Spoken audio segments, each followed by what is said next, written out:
Bonjour à toutes et à tous. Nous sommes Kevin Dernel et François Strickers, cofondateurs de Visual Scaling. On a lancé cette série parce qu'on est convaincu d'une chose.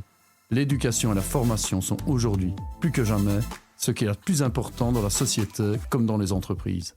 Le Skillcast, c'est notre façon d'ouvrir des discussions franches avec celles et ceux qui innovent, expérimentent, doutent parfois, mais avant tout, font l'éducation et la formation de demain. À chaque épisode, on donne la parole à des invités qui partagent leur point de vue, leurs méthodes, leur retour d'expérience. On y parle pédagogie, edtech, éducation, hybridation, technologie, enseignement. Mais surtout, on essaye de comprendre comment on apprend aujourd'hui et comment on apprendra demain. Pas de discours théorique, pas de recettes toutes faites, juste des conversations utiles pour celles et ceux qui font du learning un levier d'impact. Bienvenue dans le Skillcast. Et aujourd'hui, pour le premier épisode du Skillcast, je suis ravi de recevoir Roald. Bonjour Roald. Mais ravi de même. Bonjour, tout grand merci de venir nous rejoindre aujourd'hui, de venir nous éclairer avec ton parcours foisonnant en éducation et en formation. Première question tout à fait classique. Est-ce que tu peux un peu nous parler de toi et revenir un peu sur ton parcours ? Ouais, c'est marrant, je ne vais pas commencer par le point de départ, je vais commencer par le point d'arrivée. On est ici à la Grand Poste, derrière nous, dans ce lieu fantastique. C'est ce qui m'occupe aujourd'hui, en grande partie. Je travaille pour Noshaq, où je suis investisseur dans des boîtes technologiques, digitales essentiellement, pas que, mais voilà. Qu'est-ce qui m'a amené à ça ? Une assez longue route d'une trentaine d'années, où de formation, je suis ingénieur civil, en informatique de Louvain-la-Neuve. On est à Liège, mais mes racines académiques, en tout cas, sont à Louvain. Et puis, j'ai continué. Je suis un ingénieur en informatique qui a un peu mal tourné du point de vue de mes collègues parce que j'ai viré dans le business. J'ai fait quelques formations plutôt business à Solvay, à la Solvay Business School, en entrepreneuriat, en marketing aussi. Et puis, j'ai eu l'occasion d'aller me former à la charnière de 99-2000, un programme court à Stanford qui m'a beaucoup marqué parce que ça m'a plongé dans la Silicon Valley au moment de l'explosion au moment du démarrage de la bulle Internet. Et ça m'a lancé sur une carrière entrepreneuriale, que j'avais déjà un peu démarré avant, mais dans le net, quoi. Je suis tombé dans le net quasi à la naissance du net, avec quelques autres pionniers en Belgique comme Benoît Lips, Brice Le Blevnik, c'est vraiment la préhistoire du net en Belgique, donc j'en faisais partie. Mais avec un goût déjà de créer des choses nouvelles. Pas juste d'être un prestataire de services qui vend à des entreprises, mais d'inventer des choses. Et la Silicon Valley, super stimulante évidemment de ce point de vue-là. L'environnement, Stanford, etc. Donc là-dessus, j'ai lancé une boîte qui s'appelait Winbox, qui faisait quoi ? Qui mettait la messagerie, à l'époque l'email, sur le téléphone mobile.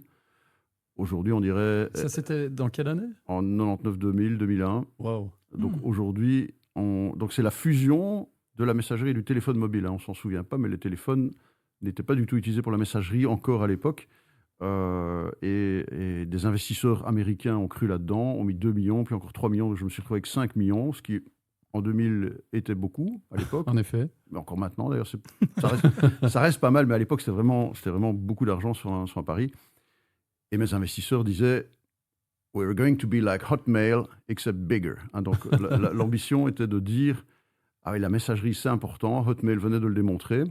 J'avais eu l'occasion de rencontrer, grâce à Solvay, à Jean-Claude Ettinger, qui dirigeait les programmes d'entrepreneuriat à Solvay, Saber Bhatia, qui était un des cofondateurs de Hotmail. Super inspirant, évidemment. Comme on va en reparler sans doute. Ce qui est souvent inspirant, c'est les rencontres, s'asseoir avec quelqu'un. Donc, on était là, à la Maison du Cygne, sur la Grande Place à Bruxelles, à côté de Saber Bhatia, et qui me raconte Hotmail et comment il a refusé les offres de rachat de Microsoft à 200 millions, 300 millions, 350 millions, puis accepté à 400 millions finalement. Donc voilà, et donc j'ai lancé cette startup Winbox. Et quand on est venu avec une première offre en dizaines de millions pour me la racheter, j'ai dit non, je vais faire comme mon mentor, Saber Bhatia. J'ai refusé en me disant ils vont revenir 6 mois plus tard. Entre-temps, la bulle Internet avait éclaté. Donc, ça n'a pas été un succès. Ça n'a pas été un rachat. On a sauvé la maison mère pendant un certain temps. Mais bref, cette histoire n'a pas été un succès. Mais beaucoup de lessons learned. Voilà. Après ça, je me suis... voilà. C'était un épisode marquant. Ce n'est pas un succès, mais marquant parce qu'on apprend énormément de choses. On se stimule à côtoyer la Silicon Valley, les investisseurs, prendre une innovation, une vision de marché, un développement technologique, une opportunité et viser en tout cas de partir en hypercroissance. Après coup, on peut peut dire, oui, on voyait bien que ça n'allait pas marcher, mais n'empêche qu'un de nos concurrents avait été racheté 240 millions par Telefonica, donc ça aurait pu nous arriver aussi, quoi. Absolument. Voilà, ça n'est pas arrivé. Apprentissage. Après ça, j'ai fait pas mal de coaching, entre autres avec le Microsoft Innovation Center de 2010 à 2015, avec mon ami. Le bien connu MIC. Le bien connu MIC, qui a changé de nom, enfin qui s'appelle toujours MIC, mais ça ne veut plus dire Microsoft Innovation Center à présent. Avec Ben Picard, on a lancé à deux les Entrepreneurs Boost Camp, qui était, sauf erreur, un des premiers endroits en Belgique où on faisait des programmes d'accélération, c'est-à-dire pour un distinguer de l'incubation, qui elle dure longtemps, plusieurs années, on accompagne les boîtes dans la durée, c'est ce que fait WSL, qu'on connaît bien aussi pour les projets technologiques, récemment rebaptisé Ignity après 25 ans ou 30. Pour les auditeurs non wallons, s'il y en a, donc WSL, c'est un incubateur de sociétés technologiques. Oui, technologiques. Ouais. Les sciences de l'ingénieur, ça a été mené pendant, j'ai peur de rallonger, au moins 25 ans par Agnès Flemal, qui a mené ça de manière assez remarquable, et dans toute la Wallonie. À présent, ça vient de passer à David Dallavecchia. Ça change de nom, Ignity, mais avec la même ambition de permettre aux boîtes technologiques une expansion. Et je ne peux pas nier que je reste quelqu'un avec un ADN technologique, donc ça va ressortir sans doute à certains moments. L'accélérateur, donc WSL Ignity a fait de l'incubateur, hein, dans la durée, les programmes d'accélération connus par les exemples de Y Combinator, Techstars, 500 Startups. C'est des programmes beaucoup plus courts. En 3 mois, on essaie de faire une différence. C'est évidemment, on ne sait pas faire la même profondeur de travail qu'un incubateur, mais on sait quand même amener les gens plus loin en 3-4 mois. C'est un modèle qui s'est bien répandu et on a été dans les premiers à faire ce genre de modèle avec Ben Picard, à utiliser le business model Canva qui venait à l'époque de sortir. Et on a fait une vingtaine de cohortes de notre Boost Camp, Entrepreneur Boost Camp, à Mons et puis à Bruxelles. Et puis ça nous a amené chez Lean Square, fonds liés à Noshaq, dédiés aux startups. Et c'est ça qui m'a amené chez Lean Square, chez Lean Square et puis Noshaq, où j'ai eu l'occasion de mener des investissements, voilà, comme mes autres collègues investisseurs au sein de la maison. Je dois revenir un petit peu en arrière, parce qu'avec mes multiples casquettes, à partir de 2000, j'ai été invité par Fabien Pinkars à être au conseil d'administration d'Odoo, quand c'était encore à l'époque une boîte de 15 personnes dans une ferme. Donc j'ai vu cette boîte grandir pendant 10 ans au conseil d'administration, de 15 personnes à plus de 1000 et aujourd'hui à plus de 4000. Et en 2019, d'y amener un investissement de Noshaq, justement, entre autres dans une transaction secondaire, opération dont on a été très contents, je pense, et qui a conforté l'assise et le développement de la boîte. Il y a un épisode entrepreneurial aussi en 2013 et 2017 où j'ai cofondé une boîte de big data. Donc c'est un peu l'étape qui vient avant l'IA, qui s'appelait Swan Insights, qu'on a revendu en 2017 donc à un groupe suédois. Et également, mais on va en parler, je pense. On va parler du learning bientôt. Donc, voilà, il faut en garder pour la suite. Voilà, en très très gros. Donc, je suis quelqu'un passionné à la base de technologie, de transmission.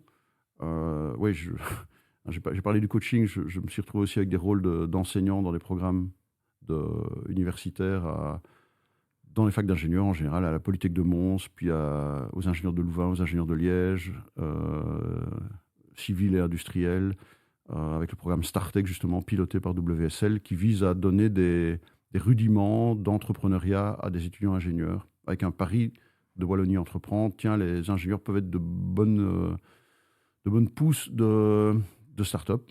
Et ça a l'air de se confirmer. Il y a quelques belles boîtes d'ingénieurs dans le territoire. Hein. Il n'y a pas que ça, mais voilà. Voilà. Je pense qu'on pourrait faire 3 podcasts rien que sur ton parcours. Ouais. Merci déjà pour ça.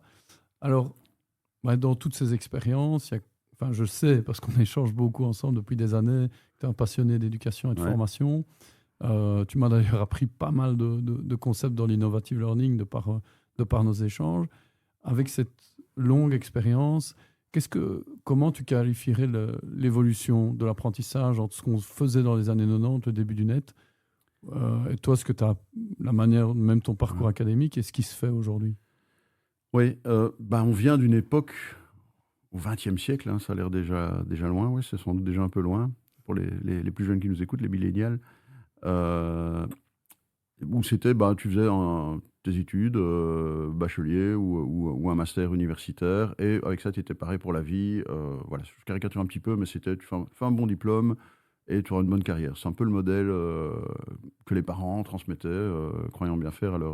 Et ça marche, ça a marché, ça marche sans doute encore en partie, mais est apparu aussi, on se rend compte qu'on est dans un monde beaucoup plus changeant, donc qui demande un recyclage, un upskilling, un reskilling régulier. Et comment dire, la technologie nous a amené toutes sortes de moyens de le faire, quoi. Hein, l'apparition des MOOC vers un peu avant 2010. MOOC? Les MOOC, ouais. Bon, on va expliquer. Pour moi, c'est une révélation. Donc, on va faire la généalogie des MOOC. Hein, l'origine des deux MOOC les plus connus. Donc, pour nos auditeurs, les non-avertis, c'est Massive Open Online Course. Voilà. On a fait une petite capsule là-dessus, et donc c'est un cours en ligne à diffusion massive où généralement il peut y avoir des milliers de participants. Je vais te laisser raconter celui de Stanford, que j'adore, et où parfois on paye la certification uniquement, souvent c'est gratuit, et parfois c'est entièrement gratuit. Voilà, il y a plusieurs endroits où placer l'origine des MOOC. Une assez communément admise, c'est le cours de Machine Learning de Andrew Ng, prof d'IA à Stanford en 2010, qui se dit, tiens, au lieu de donner mon cours juste à ma classe, on va la filmer et on va permettre à des gens du monde entier de s'inscrire.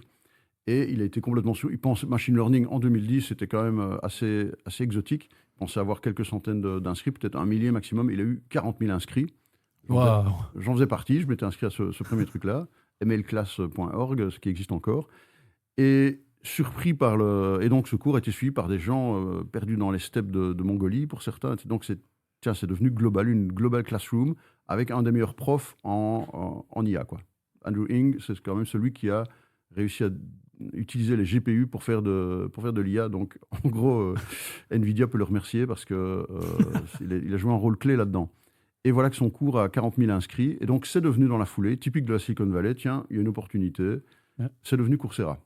Donc, dans l'année, c'est devenu Coursera. Un des leaders mondiaux des leaders mondiaux des MOOC, donc de ce format nouveau. Au même moment, à peu près 6 mois après, son collègue Sébastien Troun, prof de robotique à Stanford, qui a après mené Google X et les prémices des Google Cars, rendait online son cours de robotique. Et ça, c'est devenu Udacity. Waouh. Donc là, à 500 mètres d'écart, naissent de manière un peu opportuniste, sans l'avoir cherché, deux géants de l'apprentissage en ligne. Un peu plus tard, côté Est, évidemment, réagit. Du côté MIT, hein, vous voyez que je suis venu avec... En effet, oui, il y a des placements produits pour le MIT par Roald aujourd'hui. Ils n'en ont pas besoin, mais voilà. On lançait edX. Hein, donc la plateforme edX qui se voulait un peu l'équivalent de Coursera, du côté côte Est, Harvard, MIT.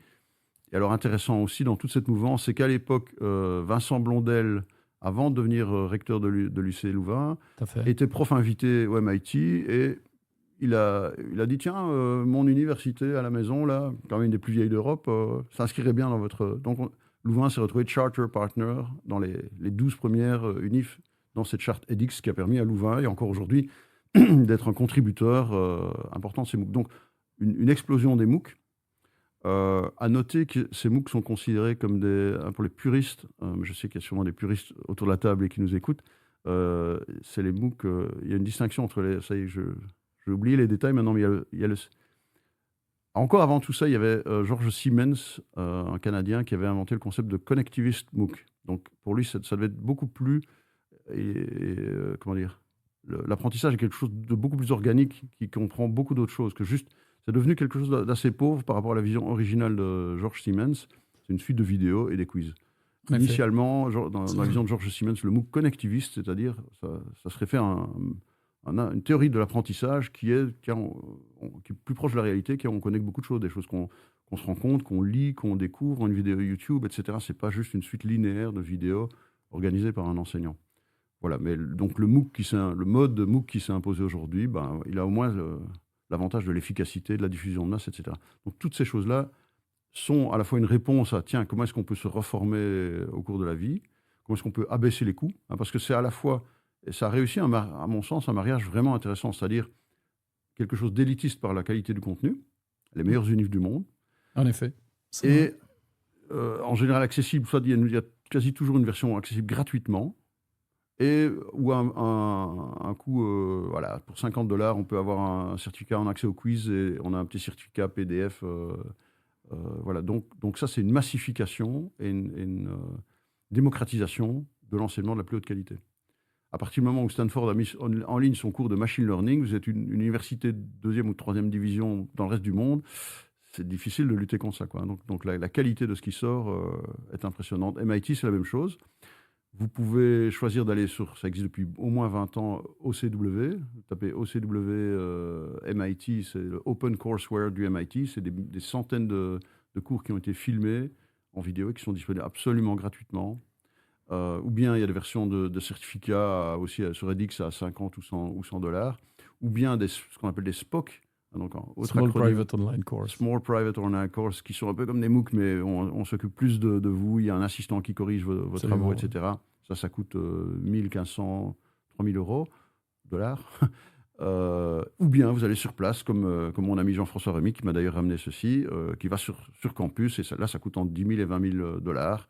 Et là, vous avez tout l'avantage de pouvoir interagir en direct avec les profs, d'avoir un peer group, un groupe de pairs venus du monde entier qui va suivre la même chose que vous, avec lesquels interagir. Voilà, il y a une valeur supplémentaire et il y a un marché qui est prêt à payer pour cette valeur supplémentaire.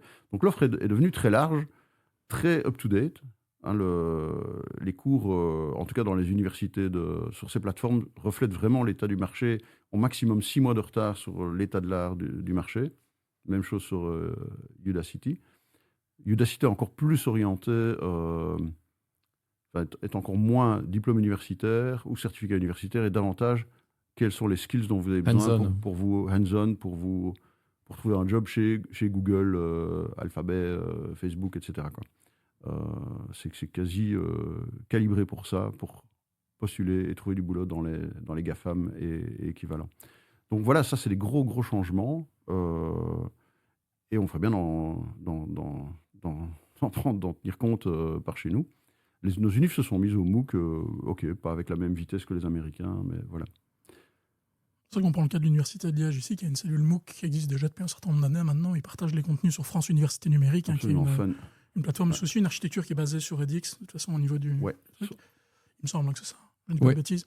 Et donc ça commence à avoir un beau catalogue. Ils ont déjà plus d'une 50aine de cours qui sont mis à disposition. Ils font un travail assez intéressant sur ces cours. Non, c'est très bien. Ouais, ça commence à se mettre en place. La plateforme Fun, évidemment, France Université Numérique, pour le monde francophone, effectivement. Et ce sont des cours massifs en ligne. Donc on remarque qu'il y a des milliers, voire des dizaines de milliers d'inscrits. Maintenant, il y a chaque pièce a son revers. Entre 10 000 inscrits au départ, il y en a combien qui terminent à l'arrivée, c'est beaucoup moins. Et le taux de non-complétion est énorme. Ouais, le taux d'abandon est énorme. Quelque chose que j'ai remarqué, c'est qu'il y a moyen de jouer de plusieurs manières. Il faut vraiment être motivé. Si vous avez payé, l'air de rien, vous allez être plus motivé que de s'inscrire à un truc gratuit. Je confirme. Voilà, j'ai quand même payé. Et si vous avez payé 1500, vous allez être plus motivé que si vous avez payé 50. Une espèce de version à la perte qui se met en place comme ça. Voilà, on a payé, on a envie de finir. Ouais, et la qualité est quand même meilleure. Enfin, vous avez un suivi plus proche. Mais ce sont des tendances de fond, quoi. Et donc, qui percolent aussi dans les entreprises. Enfin, on a vu des acteurs qui amènent ce genre de modèle au sein des entreprises progressivement. Maintenant, avec les mêmes questions. Tiens, qui va suivre la formation, qui va aller jusqu'au bout, qui va vraiment faire quelque chose. Bon, tout ça, c'est les enjeux de... Et si je reviens un peu sur le début de ma question, donc ça, c'est l'explosion que tu vois à cette époque-là. Mais alors, depuis? Parce que c'est vrai qu'on peut se poser la question, mais tiens, maintenant que tout le monde a accès à ces cours-là en ligne, pourtant, on voit qu'il y a toujours un marché pour le présentiel. Il y a toujours une demande pour la formation fait classique. Comment vois-tu cette évolution, vraiment? Comment est-ce qu'on apprend? Qu'est-ce que ça a changé et comment ça se passe aujourd'hui? Oui, absolument. C'est vraiment utile de remarquer que, tiens, il reste une grosse place pour le présentiel. À l'époque des les geeks ou les trop technophiles pensaient peut-être que tout est en ligne, Stanford, Harvard, MIT sont en ligne, presque gratos, donc c'est fini. Le reste du monde va être désintermédié, etc. Ben non, c'est pas ça qui s'est passé. Les gens continuent à apprécier le présentiel de la même manière que, avec le Covid, tout le monde s'est précipité sur Zoom, Teams, etc. Et même maintenant, les gens, dès que le Covid a été terminé, les gens ont repris l'habitude de préférer malgré tout. On garde un peu de réunions online, mais on aime bien avoir du présentiel. La preuve, on fait ceci en présentiel, c'est quand même plus agréable. Absolument. Voilà, que si on était chacun derrière son écran. Pourquoi ? Parce que ça enlève tout le côté informel. Vous avez remarqué que quand vous avez une réunion sur Zoom ou sur Teams, si elle est annoncée pour commencer à 14h, à 14h03, les gens sont déjà impatients, sont déjà démarrés. La même réunion en mode physique, on l'a vu avant que je n'arrive ici, on prend le temps d'aller boire un café, ça permet d'échanger sur des choses diverses, ça permet de rencontrer d'autres personnes. Tiens, je te parlais de Marina qui s'occupe de la Grand Poste, Absolument. de Romina, pardon, et de rencontrer les gens. Donc tout ce côté informel, il y a de la valeur et on le garde quand on fait du présentiel. Tant que je parle de présentiel, ça me permet de placer un petit chapitre que je n'avais pas encore placé, qui est à la fois un exemple de ces nouveaux modes d'enseignement et aussi un élément de mon parcours, c'est la Bicentrale, la création de Bicentrale, à laquelle j'ai participé. Je suis un des 28 cofondateurs en 2017 ou 2018, sur base d'une intuition. Est-ce que on peut te demander, Bicentrale exactement, qu'est-ce que c'est ? Ça se situe où ? Bicentrale, à la base, c'est une initiative privée, impulsée, encouragée par ce qui s'était passé dans le secrétariat à la Digital Belgium, piloté à l'époque par Alexander De Croo, avant qu'il soit Premier ministre, et Laurent Hublet, qui était attaché à son cabinet. Et donc, on a lancé avec... et l'opportunité était la gare centrale à Bruxelles, la gare centrale, Bruxelles centrale, bien connue. Les 3-4 étages du magnifique bâtiment Horta étaient progressivement abandonnés par la SNCB qui avait relocalisé ses bureaux ailleurs. Et donc, tiens, qu'est-ce qu'on en fait ? Et donc là, il y a eu l'intuition de dire, tiens, est-ce qu'on peut convenir d'un accord pour avoir le premier étage ? Et on va y installer des écoles de code. Donc ça s'est fait en mode très entrepreneurial. Donc c'est déjà une approche entrepreneuriale des digital skills, où on a accueilli Bicode, on a accueilli un peu plus tard Google Digital Atelier. Donc des opérations très grassroots, comme Bicode, des opérations un peu plus prestigieuses comme Google. Et tout le monde trouve sa place dans un mode, comme un supermarché de digital skills, mais c'est presque ça. Il y a plusieurs projets de formation. On pourrait croire, tiens, ils vont se marcher sur les pieds. Le Wagon qui organise ces formations de codage, est-ce que c'est pas concurrent avec Bicode ? Oui et non. Les publics sont différents, les formats sont différents, les prix sont différents. Donc, ce sont deux produits tout à fait différents qui trouvent chacun leur public. Et les intersections sont rares, on se marche quasiment pas sur les pieds. Et donc, au fil du temps, le succès venant, Bicentrale a pris chaque année un étage supplémentaire. À présent, a rempli intégralement la gare centrale, enfin les bureaux au-dessus de la gare centrale. Donc, 10 000 mètres carrés d'espace dédié, pas entièrement à la formation. Il doit y avoir une quarantaine de projets hébergés. Je pense que les 2/3 doivent avoir un rapport avec la formation. Et puis, il y a encore quelques startups comme Listminus, Ring Twice. Il y a des petits groupes de lobbying pour l'inclusion numérique, des choses comme ça. Il y a Code and Play, il y a plein d'éléments de formation numérique dans les divers aspects. Et qu'est-ce qui a fait ? Parce que Bicentrale, et on le dit avec grand plaisir, ça a été vraiment un succès. On sait qu'il y a eu beaucoup d'initiatives de ce type-là qui n'ont pas forcément rencontré le succès espéré. Qu'est-ce qui a fait le succès de Bicentrale finalement ? La meilleure personne à qui poser la question, je vous conseille de l'inviter, c'est mon ami Laurent Hublet, qui donc a été... L'appel est lancé, Laurent, si tu nous écoutes. On est bien, on peut s'arranger. Laurent. Qui a été le CEO de Bicentrale pendant 6 ans, vous l'expliquerez mieux que moi. Je pense qu'il y a un mix d'initiatives privées. Donc c'est avant tout, il faut comprendre que Bicentrale n'est pas quelque chose initialement de parachuté par les pouvoirs du tout. C'est un rassemblement de personnes, mais avec des gens comme Thierry Geertz, à l'époque patron de Google, comme Xavier Daman, un entrepreneur passé par la Californie, etc., comme Philippe Van Oppem, qui est un multi-entrepreneur dans plein de domaines, qui est passé du mobile au social maintenant et à l'impact. Vraiment remarquable. S'occupe de crèche dernièrement. S'occupe de crèche. Mais voilà, mais quand vous rassemblez, ils sont pas tous comme lui, mais quand vous rassemblez une trentaine de personnes comme ça, avec chacun un carnet d'adresses, une passion pour le numérique et un réseau en partie complémentaire, en partie différent, bah, vous démultipliez Ramification. le pouvoir d'impact, quoi. Et la plupart des gens ne sont pas là pour gagner de l'argent. C'est pas un business, c'est une entreprise à finalité sociale. Donc, on est là pour faire marcher son réseau parce qu'on a envie de rendre à la société des choses dont on a profité. Donc voilà, c'est sans doute un des éléments du succès. Donc beaucoup de liberté dans les projets. Certains trouvent leur place, certains naissent, certains se replient un peu. Chaque sous-projet doit avoir son business plan propre. Bicentral n'est pas le coordinateur, il assure un fil rouge, mais Bicode, par exemple, a son existence propre et a eu des extensions à Liège, Charleroi et ailleurs. École 19 a démarré à côté, puis est venu à Bicentral et a une extension à Anvers maintenant. École 19, est-ce que tu peux en dire? Donc l'école 19, l'école 19, c'est la déclinaison belge de l'école 42, lancée par Xavier Niel à Paris. Aussi une intuition incroyable sur un processus pédagogique, de dire, tiens, il n'y aura pas de prof, il y a un programme, donc des choses qui n'hésitent pas à être disruptives dans le monde de l'éducation, et ça marche.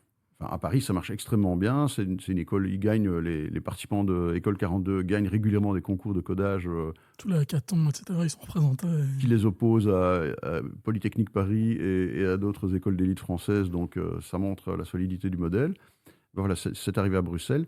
Et c'est un modèle différent de Bicode. Donc, il y a des gens qui vont être attirés par le modèle École 19, des gens qui vont être attirés par l'école, le côté Bicode, les deux. Et est-ce que c'est utile de les comparer? Je ne sais pas. Mais chacun y trouve son... Et le wagon est encore différent. Le wagon s'adresse à un autre public. Le wagon, comment dire? Là, c'est du concentré. Bicode est en 9 mois, le wagon est en 9 semaines. Formule de bootcamp. Bicode est gratuit et s'adresse, pas que, mais beaucoup à des demandeurs d'emploi, des gens, pour certains, sont en décrochage scolaire, voire en décrochage social. Le wagon, c'est plutôt... corporate. C'est plutôt le corporate, le Solvay Boy or Girl, qui a fait 10 ans dans une boîte de consultance chez un Big Four et puis qui réalise qu'il ne veut pas faire de l'audit toute sa vie et qui se dit, tiens, les digital skills, c'est important. Et donc, en 9 semaines, il va avoir une très bonne culture générale du digital. Ça ne va pas en faire un vrai codeur entre nous. Enfin, si, peut-être, sur papier, s'il se passionne pour ça, mais ce n'est pas le but. Par contre, ça peut en faire un très bon manager de start-up en démarrage, de projets digitaux, etc. On connaît plusieurs success stories de ce type-là. Donc, voilà comment des projets très différents peuvent coexister, cohabiter dans le même bâtiment. La cafétéria de Bicentral, c'est un endroit fantastique, c'est une ruche, parce que plein de gens se rencontrent. Il y a des centaines de personnes qui passent par là tous les jours. C'est d'ailleurs là qu'on s'est rencontrés. Ouais, tu m'as invité. Voilà. Je confirme. C'est un endroit de rencontre incroyable. Et c'est ça d'ailleurs la fonction d'endroits comme la Grand Poste ici, ou comme Bicentral. C'est pas uniquement le contenu de ce qui s'y passe, c'est l'opportunité de rencontre. Ça, c'est quelque chose. Mon côté entrepreneur tient très fort à ça. Et certains se posent la question sur, tiens, mais pourquoi est-ce que la Silicon Valley a tellement de succès? Et certains expliquent ça en disant, c'est l'endroit au monde qui maximise la surface d'opportunité. Hein, comme si c'était une sorte de surface d'attrape-mouche géant où les opportunités vont pouvoir se faire. Donc, plus des rencontres se passent, certaines vont être OK, sympas, gentilles, sans plus. Mais si vous en avez beaucoup, la qualité est liée à la quantité, autrement dit. Donc, si vous avez beaucoup de rencontres, il va inévitablement, à un certain moment, se passer des étincelles et des débuts de success story, quoi. Donc, voilà. Donc, tout ça, grosse parenthèse bicentrale, magnifique exemple de formation dans le présentiel. C'est un autre élément. Qu'est-ce qui a changé par rapport aux années 90, hein, pour refermer les parenthèses qu'on ouvre? Il y a les MOOC qui sont arrivés, ça c'est le digital, révolutionnaire. Le présentiel continue à exister, à bien exister. Super exemple Bicentral, et il y a d'autres exemples comme ça ici aussi. Hein. Il y a Bicode est à Liège aussi. Il y a d'autres initiatives. Il y a l'initiative TUMO. On voudrait de ne pas la mentionner. Elle n'y est pas encore, mais elle se prépare. En cours de développement ici. En cours de développement à la Grand Poste par mon mon amie Héloïse, qui a invité ce projet qui vient initialement d'Arménie. Ouais. J'espère ne pas me tromper. Non, Qui c'est serait bien, genre C'est de- la diaspora C'est la des diaspora États-Unis. arménienne. Ah, voilà. Il faut savoir que l'Arménie, j'ai pas mal discuté avec l'ambassadeur Éric Demeun, que je salue, belge en Arménie, sur le projet, puisque passionné par ce genre de projet. Et donc, en fait, l'Arménie est, comme certains pays, très, très actif avec une diaspora majoritairement aux États-Unis. Ce sont des gens qui arrivent là-bas avec le couteau entre les dents et qui font des projets notamment entrepreneuriaux. Et TUMO, en fait, c'est un concept qui se répand partout, un concept pédagogique que je ne connais pas encore bien et qu'on attend avec impatience. Et donc, c'est la diaspora américaine qui a permis que ça se développe en Arménie. Et maintenant, le concept pédagogique, c'est un peu une franchise qui s'étend. Oui, c'est ça. C'est un modèle de franchise, de ce que j'ai compris. Il faudrait inviter Héloïse aussi pour en parler. Voilà, on est sans vouloir pousser du... Mais il y a vraiment des sujets passionnants autour de ça. Ça s'adresse aux enfants, aux adolescents, avec une logique d'excellence. Vraiment, le niveau est incroyable. Et ce n'est pas que du codage, quoi. C'est aussi c'est toute la créativité qui va, tous les créateurs, vidéo, musique, etc. C'est en général digital, oui, ça, il y a quand même du digital à tous les coups. Mais voilà. Donc ça, c'est très bien, c'est un projet d'excellence, c'est un peu la Rolls. Donc à découvrir bientôt à la Grand Poste, une fois que ça se boucle. À côté de ça, on peut remarquer qu'il y a aussi d'autres, tant qu'on y est sur les STEM ou les STEAM, on va aussi traduire les acronymes, pour les jeunes, c'est aussi un des sujets qui me tient à cœur. STEM, c'est l'acronyme de Science, Technology, Engineering and Math, donc les sciences dures, va-t-on dire. C'est un acronyme qu'on a transformé au fil du temps, on a rajouté un A pour le côté artistique, donc de STEM, on est passé à STEAM. C'est plus que rajouter un cours d'aquarelle au milieu des cours de maths et d'engineering, c'est vraiment une approche projet complète. On a remarqué plein d'effets bénéfiques à ça. Les gens ne sont pas juste braqués sur un problème technologique, mais voient ça comme un projet plus global, avec un début, une fin, une finalité, etc. Ça attire davantage les filles aussi. J'espère que ce n'est pas sexiste de le dire, mais les matières technologiques ont tendance à être sous-représentées ou surreprésentées en garçons, comme les écoles d'ingénieurs, où il y a typiquement 80% d'hommes et 20% de femmes. Même chose pour les STEM. Si on veut des futures chercheuses, ingénieurs, c'est un métier tout à fait pour les femmes aussi. Absolument. Il y a aucune raison. On le voit en médecine où maintenant il y a davantage de ou en femmes biopharma médecins. que je connais bien, où là les femmes sont majoritaires. Elles sont majoritaires, donc il y a vraiment... Et elles réussissent mieux aux études. Attention, généralement, même elles pas réussissent. que dans les sciences. Généralement, c'est général. Elles réussissent mieux. Ouais, absolument. Donc on veut, s'il y a un message à faire passer par la bande, c'est plus de femmes dans les STEM, les STEAM, les sciences, les technologies, et tout ce dont on a parlé peut aider, les MOOC, le présentiel, etc. Une petite question, je voudrais rebondir sur ce que tu nous as parlé de Bicentral et des projets, notamment des écoles qui ont des projets au niveau du code, etc. Et j'avais entendu, ou je ne sais plus comment je l'avais eu, mais tu parlais dans une de tes tribunes, les échos, la libre, de la pensée algorithmique et à quel point c'était quelque chose d'important d'amener, et que le code était une manière de développer ça, au-delà des compétences techniques pures, à apprendre un langage, apprendre à développer, il y avait vraiment quelque chose autour de ça. Oui, absolument. Ouais, ça c'est une belle question, parce que j'ai tendance à, comme tout le monde, utiliser code pour faire court et parler de la capacité à parler aux ordinateurs. Mais pour être plus précis, je suis aussi le premier à dire, attention, ce serait plus précis de parler de pensée algorithmique. La pensée algorithmique, c'est une manière d'aborder les choses en séquence, avec des tests, etc. Donc c'est tout à fait différent. Enfin, c'est lié, mais ce n'est pas la même chose. C'est une capacité intellectuelle à décortiquer un problème, à l'exprimer d'une certaine manière. Et donc il y a des débats maintenant. Est-ce que ça sert encore à quelque chose d'apprendre le code ? Et si vous écoutez le patron d'NVIDIA, il va vous dire non, ça ne sert plus à rien. Pourquoi ? Parce qu'il y a un nouveau langage de programmation. Est-ce que vous savez qu'il y a un nouveau langage de programmation depuis un anglais ? Le prompt. English, voilà. ou le français, ça marche aussi. Le prompt engineering. Ouais, le prompt engineering, mais ça va même plus loin, parce que maintenant, avec les progrès de ce qu'on appelle le vibe coding, donc la capacité à développer des programmes sorry pour les acronymes. C'est pas un acronyme, là, c'est le vibe coding. Appellation pondue par André Carpati en février de cette année, donc c'est tout frais. Ça désigne la capacité à pondre un programme de manière quasi intuitive, comme un musicien de jazz ferait ses gammes et ses accords. Donc ça va, c'est encore un peu tôt pour le moment, mais on n'est qu'au début de cette vague, et donc de plus en plus des gens, y compris non formés de manière classique au code vont pouvoir pondre indirectement du code. Donc là-dessus, on va se dire à quoi est-ce que ça sert encore d'apprendre le code. Donc là, il y a un peu deux écoles. Il y a ceux qui disent ça ne sert plus à rien, comme le patron d'NVIDIA, et d'autres qui disent, comme moi et d'autres, on a tendance à dire si, ça vaut quand même la peine. En tout cas, la pensée algorithmique, la capacité à comprendre la logique interne, etc. Et j'avais fait une chronique, effectivement, dans la Libre. Je disais, le code, c'est comme le latin, il faut l'apprendre, mais c'est inutile, donc il faut l'apprendre, quoi. Donc pourquoi ? Parce que c'est la même logique de formation, de musculation de l'esprit, de capacité à traiter les problèmes. Parce que sinon, autant on peut dire de bonnes choses de l'IA, autant on commence à remarquer que ça peut avoir tendance à ramollir la pensée, à la rendre un peu plus folle et un peu plus faible, pardon, et un peu plus molle. Et donc, selon toi, il faut apprendre le code ? La pensée algorithmique. La pensée algorithmique. Je pense que c'est utile de faire un cours de pensée algorithmique. Il y a aussi un endroit où j'interviens, la Brussels School of... elle s'appelait historiquement Competition, maintenant je ne sais plus, le C a changé de signification. Excuse-moi Charles. Mais où je donne un cours ils ont un programme Law and AI, le droit et AI, où je donne un cours de pensée algorithmique en introduction à des juristes. Et ils font un peu de code, quelques lignes de code dans un environnement Jupyter, pour ceux qui connaissent avec un Y. Ce sera sans doute les premières et les dernières lignes de code qu'ils feront de leur vie, mais ils rentrent dans cette logique et ils comprennent mieux. Les témoignages qu'on a, c'est « Ah oui, tiens, on comprend mieux un peu les rouages de ce qu'il y a derrière, sinon ça paraît comme de la magie. Hein, quelqu'un de non technique voit une IA, ChatGPT, je parle, il me répond dans ma langue, ça a l'air magique, quoi.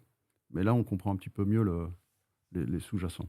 Je voudrais un peu switcher de sujet ou rester dans la continuité du sujet, mais tu as fondé des entreprises dans l'e-learning dès les années 2000. Alors, il faut savoir que c'était la bulle Internet, mais dans les années 2000, l'e-learning, c'était absolument marginal. Et donc, et on y reviendra aussi avec AI Black Belt, donc tu as toujours un petit temps d'avance sur les choses. Et c'est toi d'ailleurs qui m'as appris que c'est avoir tort que d'avoir raison trop tôt, surtout dans l'entrepreneuriat, c'est une question de timing.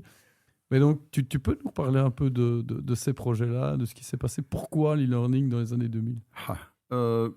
Oui, je vais rebobiner encore d'un cran. Alors, l'intérêt du learning. Pourquoi est-ce que je m'intéresse autant au learning ? Il y a un bouquin qui, pour moi, reste une référence 25 ans après sa sortie, plus de 25 ans. C'est The Fifth Discipline de Peter Senge au MIT, d'ailleurs. Ce bouquin disait quoi ? Ce bouquin disait le dernier avantage compétitif qui va rester aux entreprises, c'est qu'il a commencé à appeler les learning organizations, c'est d'être une organisation apprenante qui s'adapte, etc. Et donc le learning est super important en business, quoi. N'importe quelle entreprise doit apprendre, doit s'adapter. C'est exemplifié par le mouvement Lean Startup, qui est vraiment la culmination de ça dans une toute petite structure qui doit apprendre très rapidement. Donc le learning est important. Un peu avant 2010, je pense, avec Sébastien Tollenard et Olivier Madon, nous avions créé Learnance. On salue Sébastien. On les connaît bien, hein. Salut à toi. Sébastien. Et avec cette vision, tiens, il faut faire quelque chose autour de technologie, apprentissage, la révolution permise par la vidéo. Et on avait un peu ces trois talents-là entre nous. Donc on a créé Learnance, qui existe toujours maintenant, qui s'est bien développé, essentiellement avec Sébastien, parce qu'on a... voilà, ça c'est aussi quelque chose qui arrive dans la vie des sociétés. On tirait un petit peu dans des directions différentes, quoi, hein. Sébastien apportait tout son background vidéo, couverture d'événements, multicaméra, etc.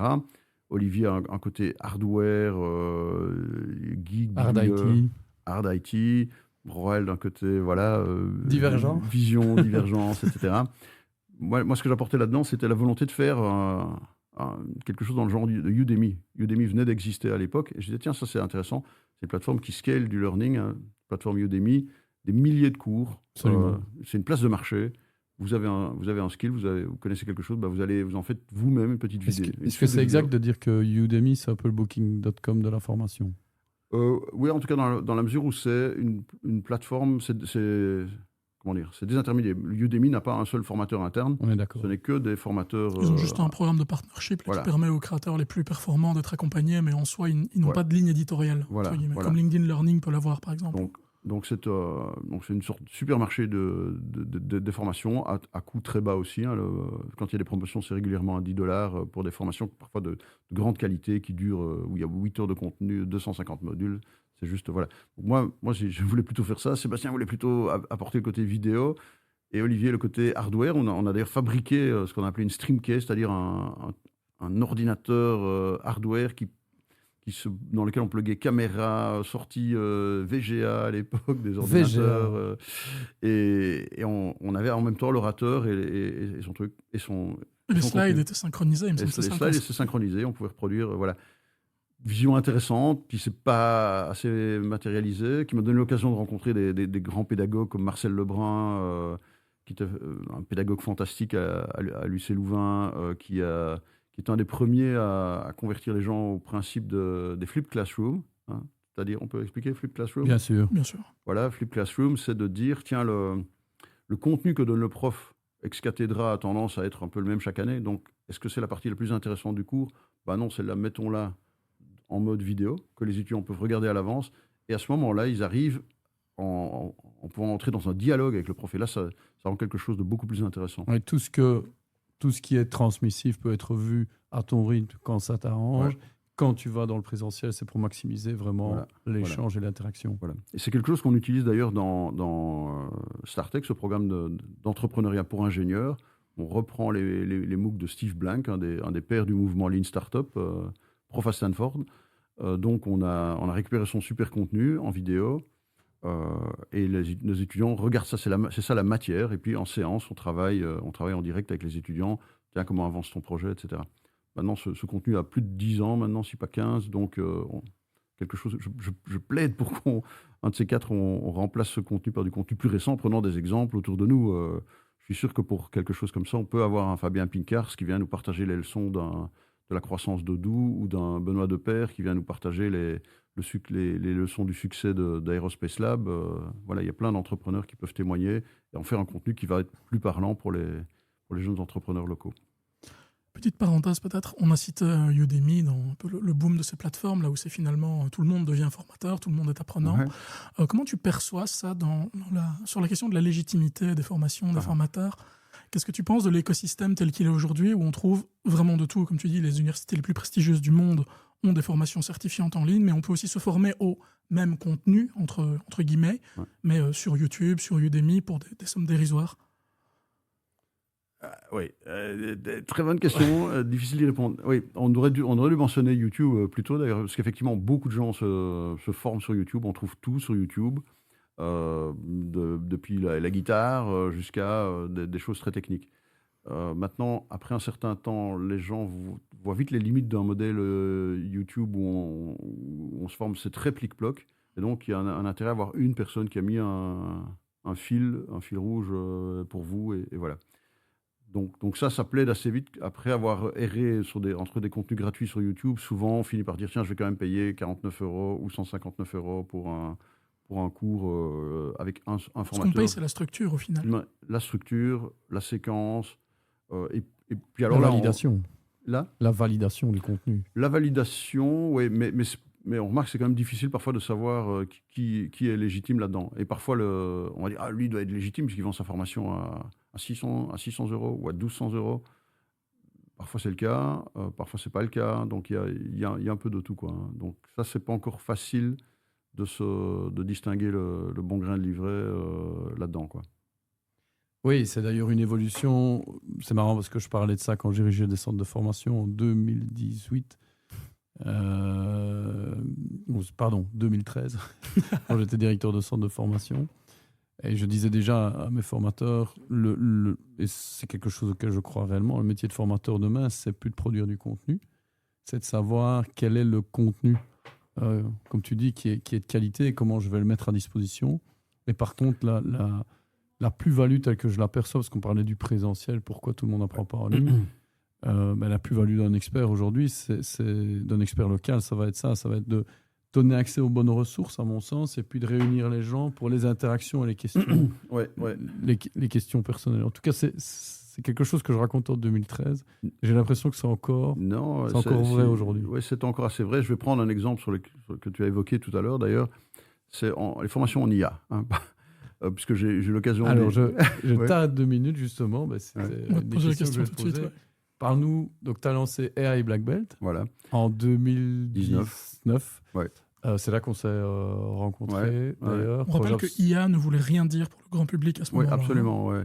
Ouais, alors que... Tu peux nous en parler? Ouais. Alors, on va parler d'AI Black Belt et puis on parlera de qu'est-ce que l'IA change dans la formation en elle-même. Ouais. Et d'ailleurs, d'abord AI Black Belt. Ouais, comment dire, je traînais donc je m'étais personnellement reformé au machine learning en 2010, mais à l'époque où c'était un peu exotique.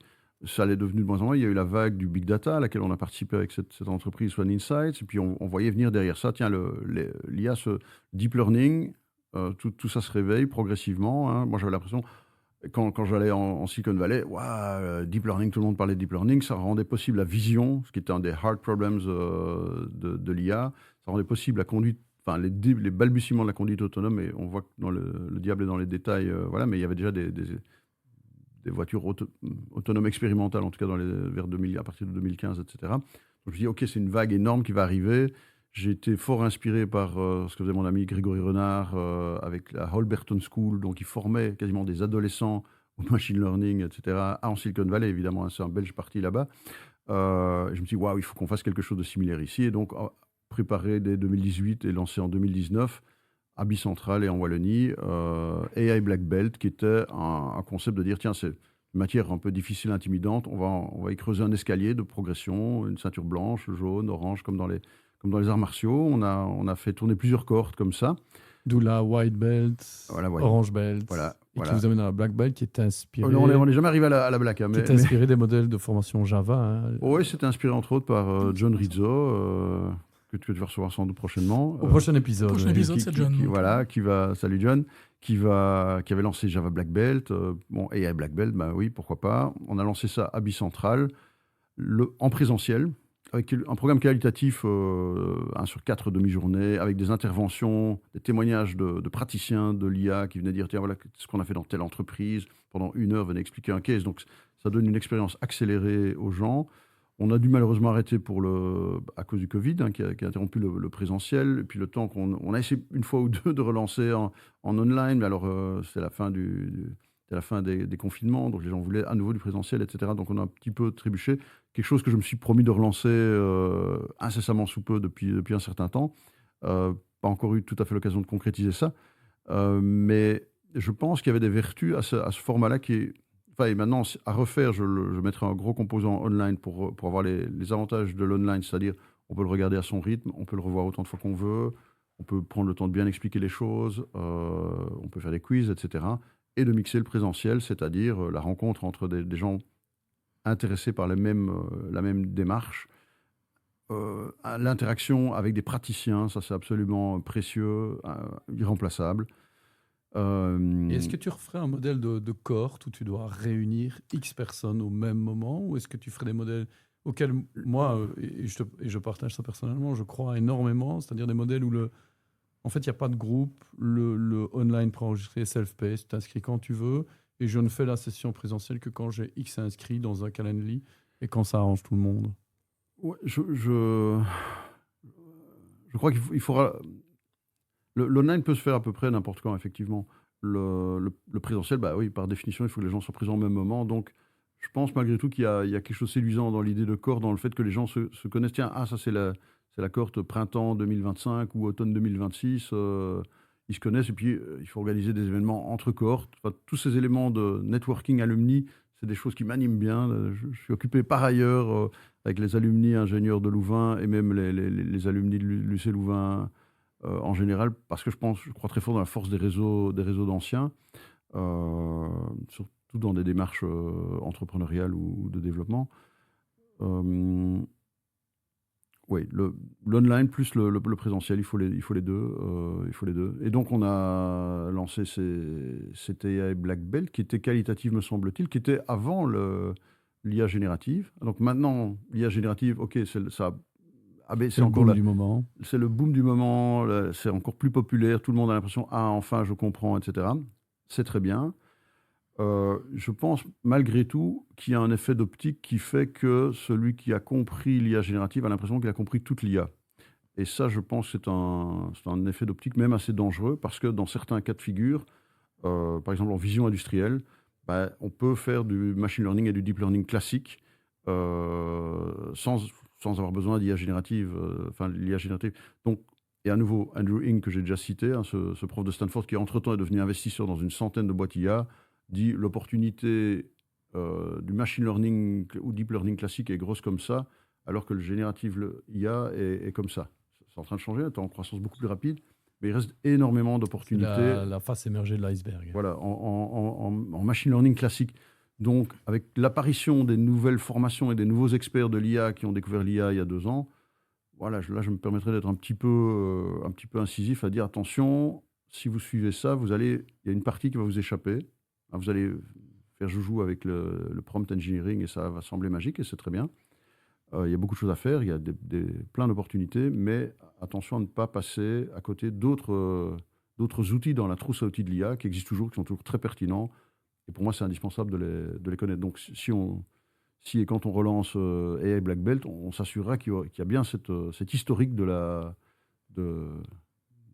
toute la panoplie IA et pas uniquement le dernier outil à la mode. Parce que ça continue, bien entendu, l'IA agentique, MCP, plein de choses. C'est un domaine qui bouge à une vitesse incroyable. Et donc, c'est impossible d'en être rester à jour. Ça répond indirectement aussi à ta question sur les avantages du présentiel versus l'online. L'online, en tout cas, il faut s'assurer de rester à jour. Les gens qui sont formés l'année passée en IA, même en IA générative, n'ont sans doute pas entendu parler d'agents, n'ont certainement pas entendu parler de MCP, n'ont pas entendu parler de A2A, le nouveau protocole de... C'est un des vrais défis de la formation sur l'IA en ce moment, c'est que le contenu est tellement évolutif que c'est compliqué de se dire à quel moment je vais mettre en fait du contenu premium ou de qualité en préenregistré, parce que je n'ai aucune idée s'il sera encore vrai dans 3 mois ou pas complètement. Ou alors il faut remettre à jour très régulièrement, c'est un gros effort. Puis une question qui pourrait intéresser pas mal d'auditeurs, je pense. Donc tu as une approche qui se basait sur ce qui existait avant le boom de l'IA générative, donc tu formais au machine learning et aux aspects plus conventionnels, plus anciens, plus historiques de l'intelligence artificielle. Est-ce que tu penses que se former à ça peut rendre l'utilisateur plus performant avec les outils contemporains ? Oui. Parce que c'est pas lié dans la manière de les utiliser. Entre guillemets, le prompt engineering profane suffit aujourd'hui pour tirer pleinement parti de l'AI, en tout cas dans ces solutions commerciales. Tu remarques que j'ai répondu oui spontanément, sans même avoir réfléchi la réponse. C'est une conviction. Mais si je veux l'argumenter maintenant, je me rends compte qu'il faut décortiquer, il faut éplucher un petit peu. Parce qu'on peut effectivement aller très loin en comprenant bien le prompt engineering, etc. Mais on aura du mal à s'expliquer les hallucinations, par exemple, si on ne comprend pas le sous-jacent. Donc j'aime bien quand même soulever le capot et dire, regardez en dessous comment ça fonctionne. Pas pour y passer des heures. Les hallucinations, c'est quand l'IA vous raconte un peu n'importe quoi en étant... Avec beaucoup d'aplomb en plus. Avec beaucoup d'aplomb. Avec beaucoup d'aplomb, c'est le bullshitter en chef, les IA. L'exemple est classique, il n'existe plus maintenant parce qu'ils ont corrigé, bien entendu, mais on pouvait demander, première version de ChatGPT, parle-moi des avantages comparés d'un duvet en plume d'oie et d'un duvet en plume de stylo. Et l'IA vous raconte, les plumes de stylo, c'est plus petit, mais pour un duvet, c'est pas mal. Alors, on rigole parce que ça nous semble évident. Mais ce qui est dangereux, c'est si vous vous demandez sur un dossier médical, la même question, qu'en est-il par rapport à telle affection et la prise de sang donne ça, etc. Et l'IA va vous bullshiter et ça va ressembler à un discours médical très, très soutenu, comme si vous parliez à un médecin spécialiste. Et c'est très bon dans 95% des cas, 95% pour les non-belges qui nous suivent. Mais ça peut raconter les conneries, quoi. Donc il faut vraiment être très attentif à ça, il faut le comprendre. Et comprendre les sous-jacents permet d'aider. Un autre exemple, peut-être, je ne sais pas s'il est plus convaincant pour moi, mais il est peut-être plus difficile à convaincre, c'est si vous comprenez vraiment la nature de ce qu'on appelle les foundation models, c'est du token to token. Donc on transforme un input en token. Et les LLM, tout le monde a compris maintenant ce qu'est un LLM, ça ne traite que du texte. Ça n'a pas de représentation du monde réel. C'est une des prochaines vagues de l'IA, ça va être les world models, les modèles qui comprennent le monde, parce qu'un LLM classique n'a pas une bonne représentation du monde. Il n'a une représentation du monde que telle qu'elle est capturée par le langage. Donc si vous demandez à ChatGPT, il y avait le fameux problème de Strawberry, de la sortie à l'occasion de ChatGPT 4, on disait, tiens, si Si je mets une fraise sur la table, je mets un verre au-dessus de la fraise, je déplace le verre dans un four à micro-ondes et j'allume le micro-ondes, que devient la fraise? Et l'IA avait tendance à vous répondre, ah ben elle va chauffer, elle va exploser, etc. Pourquoi? Parce qu'elle n'avait pas conscience que si on a mis le verre à l'envers et qu'on le transporte tel quel, il ne va pas emporter la fraise. D'un point de vue lexique, c'est pas évident. Alors qu'un enfant de 4-5 ans va piger ça. Vous voyez? Donc les IA n'ont pas de représentation du monde, delta, sauf ce qui est capturé par le langage, mais qui est assez imparfait. Donc maintenant, la prochaine vague, on travaille sur les modèles de physique. Et ça rend possible plein de nouvelles choses. Quand on comprend vraiment les sous-jacents de la technologie, en pharma, par exemple, il y a un projet en Brabant Wallon, Quantum Bioscience. Salut Florence. Salut Florence. ils explorent l'éventail de toutes les molécules, l'espace des molécules, qui fait 10 exposants 50 et plus molécules thérapeutiques possibles, qu'on élague, etc. Donc là, le génératif ne génère pas du texte. Il y a d'autres problèmes qui sont l'entraînement, mais ça rend possible des choses tout à fait différentes dans LLM. D'accord ? C'est la même logique, mais appliquée à d'autres choses. On le voit en robotique. On organise le hackathon, le robot, ici à la Grand Poste, 14-15 juin, avec le framework, le robot de Hugging Face. C'est quoi ? Ça transforme du visuel, des tokens visuels, en tokens qui sont des mouvements angulaires de bras de robot. Donc, si on apprend un robot X fois à plier un t-shirt, il va finir par, à force de voir ce mouvement, par finir par l'apprendre. C'est plus difficile à entraîner parce qu'on n'a pas un corpus. Pour le texte, on avait le corpus énorme d'Internet et de Wikipédia, etc. Là, on n'a pas des corpus visuels, mais on les construit progressivement. Et donc, on va avoir le même genre d'effet. Donc voilà. Donc ça me fait plaider pour, si on comprend bien les sous-jacents, on va aller bien plus loin que les LLM, bien plus loin que le prompt engineering, on va réfléchir à des nouvelles applications. Et c'est ça qu'il faut faire si on veut rester à niveau par rapport à la Silicon Valley. Ils sont déjà là. Les LLM, c'est déjà du passé. Ils n'investissent plus. Enfin, les LLM, ils disent c'est le passé, quoi. Alors là, je reviens un peu sur ton rôle de soutien aux entrepreneurs. Tu as accompagné nombre d'entreprises, de jeunes entrepreneurs en coaching dans l'EdTech, Education Technology, qui est notre secteur. Qu'est-ce qui te fait dire quand tu vois un projet, et c'est aussi vraiment quelque chose que j'avais envie que tu repartages avec les gens qui réfléchissent à des projets dans les tech, c'est quoi les conseils que tu donnes et quand est-ce que, quand on vient de présenter, pitcher une boîte dans les tech, tu dis là, il faut y aller?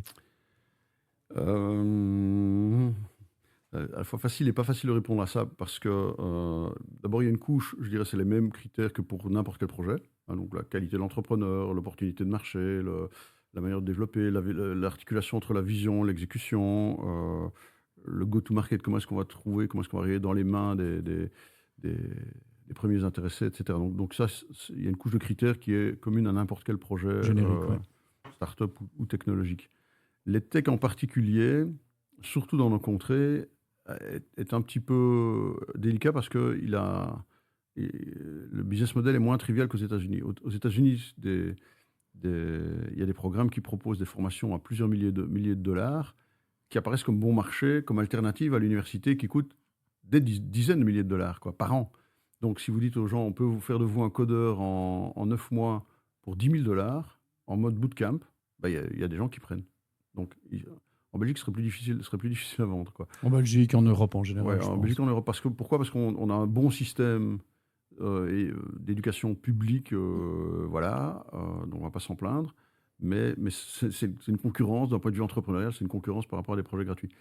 Donc, il faut bien, peut-être que mieux que dans d'autres projets, il faut bien répondre à la question qui va payer pourquoi. Et donc, faire des formations grand public, B2C, je ne dis pas que c'est impossible, mais c'est difficile, quoi. EdTech grand public. Le marché est très difficile. D'autant qu'il y a déjà des acteurs dont on a parlé très importants. En entreprise, ça devient tout à fait différent. Là, au sein des entreprises, il y a un vrai enjeu mais là aussi d'adoption. Comment est-ce qu'on va s'assurer? Est-ce qu'on va mettre juste un MOOC pour cocher la case? Tiens, on doit former nos gens à, je ne sais pas, des problématiques de sécurité ou de SG. On prend un contenu qui est juste une suite linéaire de vidéos un peu boring et on dit on a coché la case SG ou sécurité dans notre truc, ou bien est-ce qu'on en fait quelque chose de gamifié, de plus passionnant, qui provoque une adhérence des utilisateurs? Ça, ce sont les enjeux. et répondre à cette question-là. Et voilà. Ayant dit ça, je reste séduit par des projets de masse. J'avais rencontré les fondateurs de Tinker avec un Y, plateforme EdTech plutôt pour les jeunes, indienne à la base. Ils ont 50 millions d'utilisateurs. Wow. Et en Inde, et avec des tarifs à $5 le mois, parce que leur marché. Donc, ça donne quand même envie de réfléchir. Tiens, pour des parents qui veulent que leurs enfants se développent ou aient une chance dans les STEM, des petits montants comme ça, fois les gros volumes, ça reste possible. On ne voit pas des masses autour de nous, mais ça devrait être possible.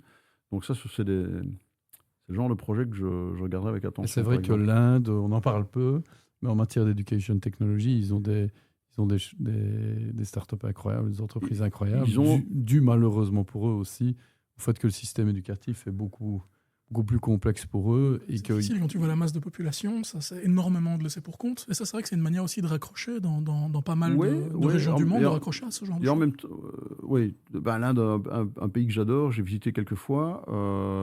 On sait que Fabien Pinkers, le CEO fondateur d'Odoo, y est allé vivre 1 an avec ses enfants qui ont une dizaine d'années et me montrait le programme qu'ils ont dans une école publique. Il y a du leadership. Enfin, c'est la vie de Gandhi, etc., mais présenté sous forme de leadership. Il y a du Python. Donc, malgré tout, c'est quand même... ils préparent des générations de gens sensibles au STEM. Donc ça, si j'avais un petit message à faire passer aux politiques, c'est, veiller au STEM, quoi, hein, on le sait, ça fait partie d'ailleurs de la DPR, de la Déclaration de politique régionale. J'aurais espéré avoir un petit rôle à jouer là-dessus, puisque, je ne l'ai pas mentionné, mais j'ai été pendant près de 2 ans président de l'initiative Digital Wallonia de l'Agence du numérique. Ça a changé pour raison d'élection et d'une décision là-dessus. Mais dans les dernières pierres que j'ai posées avant de fermer ce chapitre-là, j'avais plaidé pour j'en ai fait une tribune dans la Libre d'ailleurs, pour un WIT, non pas un Massachusetts Institute of Technology, mais un Wallonia Institute of Technology. Je ne suis pas le seul, l'Institut d'Estrée en avait parlé en son temps. L'avenir va passer par davantage de formation technologique de nos jeunes, donc il faut leur donner le goût dès le plus jeune âge. Des STEM et des STEAM, là aussi on avait partagé l'idée de ce que j'appelais un STEAM bus, basé à nouveau sur l'inspiration d'Odoo et de leur lab Odoo, leur espèce de bus qui font x6 en volume et qui peuvent accueillir des gens, qui font le tour des écoles. Ça a été un petit peu critiqué à l'époque parce que c'est très voyant, on va dire, et une pub à laquelle on ne peut pas échapper. Je pense qu'il y a moyen de faire des STEAM bus qui sillonnent nos écoles et qui encouragent les jeunes à s'intéresser à ça.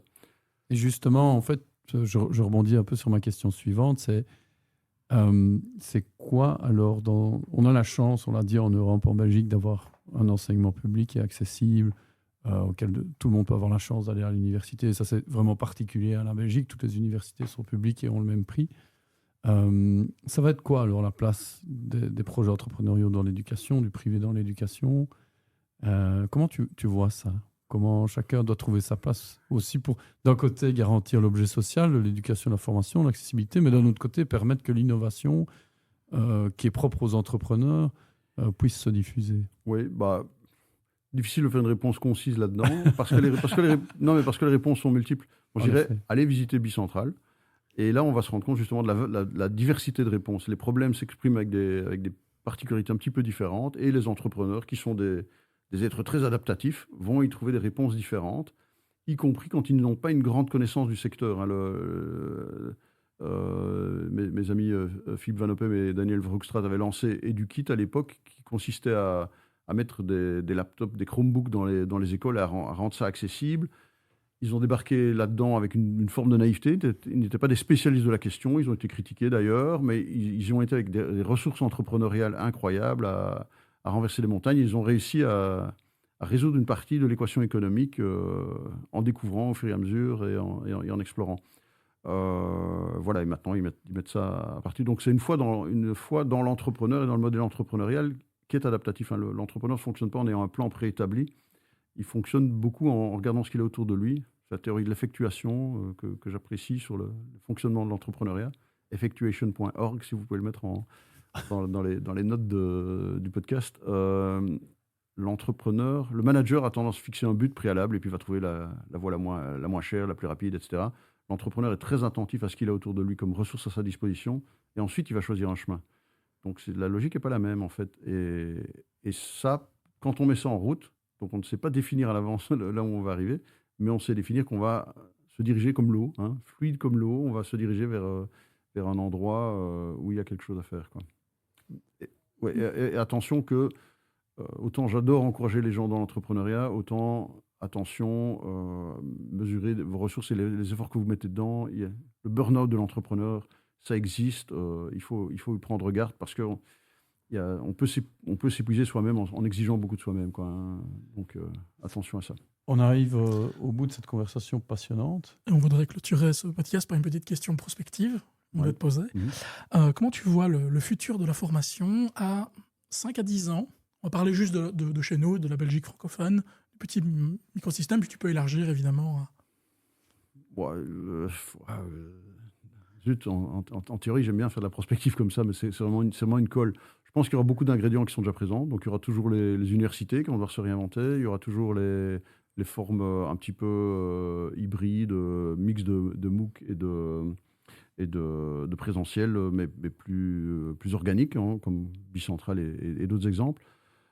Un élément important qu'on n'a pas encore mentionné, qui pour moi est vraiment clé, c'est l'intégration de l'IA dans l'apprentissage. L'IA a été fort critiquée, les profs ont peur, nos étudiants vont nous rendre des travaux pré-mâchés, préfabriqués, ça ne développera pas véritablement leur intelligence. Donc l'IA a fait peur à beaucoup d'enseignants, et je peux comprendre, il y a des choses à changer, mais en même temps, moi j'ai envie de voir l'IA comme le meilleur atout de l'apprenant. Une IA, c'est un mentor incroyable qui peut vous faire répéter, qui peut simplifier les questions. Moi, on est un hackathon santé, donc je devais m'intéresser à des questions de biologie et de santé et de cancer du sein et que sais-je, où je ne suis pas spécialiste. Je pose des questions à l'IA et je lui dis, tiens, simplifie-moi un peu. Je peux lui dire, tiens, ça je connais déjà, j'ai quand même des rudiments de biochimie, donc ça, il n'y a pas besoin de tout m'expliquer. Par contre, telle et telle chose, je ne connais pas. Et c'est un fantastique moyen d'apprentissage, donc bien utilisé. Donc ça, je m'attends à ce qu'il y ait des agents dédiés, pour ceux qui veulent, c'est comme tout, quoi. Parfois, il faut décider, il faut une motivation et y passer du temps, mais il va y avoir des agents personnalisés, ça va être extrêmement personnalisé. Les IA, aujourd'hui, dans les nouvelles versions, ont la mémoire de ce que vous avez déjà demandé, donc vont garder la mémoire de ce que vous ne savez pas, et vont pouvoir vous faire un parcours d'apprentissage taillé sur mesure. Ça, je crois que ça va être une tendance de fond. Les Américains vont de nouveau s'y mettre, il y aura des trucs très forts, et je pense qu'il y a une opportunité d'adapter ça à nos régions, quoi. Eh bien, un grand merci, Orage, pour ta participation, et au plaisir de se recroiser. Et on te réinvitera sans doute pour ton prochain projet entrepreneurial en éducation, qui, à mon avis, ne devrait pas tarder à revenir à un moment donné. Voilà. Merci beaucoup, Roald. Merci à vous, merci de m'avoir invité, c'est un plaisir. Merci d'avoir écouté le Skillcast. Si l'épisode vous a plu, n'hésitez pas à le partager autour de vous ou à nous laisser un commentaire. Et si vous avez envie de prolonger la réflexion ou simplement de nous écrire, vous pouvez nous retrouver sur LinkedIn. À bientôt pour un nouvel épisode.